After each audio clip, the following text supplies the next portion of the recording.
This next move is called Saidi Hip Drop. I call it Saidi Hip Drop because it's a very earthy move.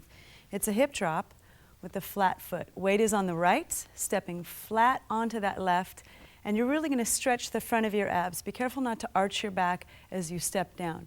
So you're going to step onto that heel, stretching the front of your abs, down, up, release, and down, up, release. So it's just like the hip drop, except you're going to step flat instead of pushing from the ball of your foot.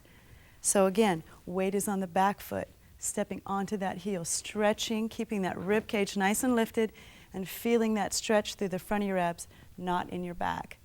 Down, up, and release, and down, up, and release.